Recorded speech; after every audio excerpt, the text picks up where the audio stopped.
Hey, Pastor Mo here. Have you ever felt like you needed to be restored to new life? I know I have. Psalm 23:4. I love when King David says, He renews my strength. He guides me along right paths. You see, David is speaking of how God has restored him during the times of his life when he needed it most.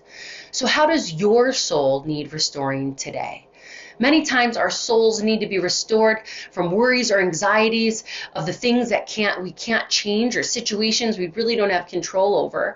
We need to be restored from our unforgiveness or the resentment that we have carried in our hearts for far too long, or to be restored from the pain that we carry from unfulfilled dreams or loved ones lost, or restored from the patterns of our lives that have exhausted us as we go without creating any real moments of rest.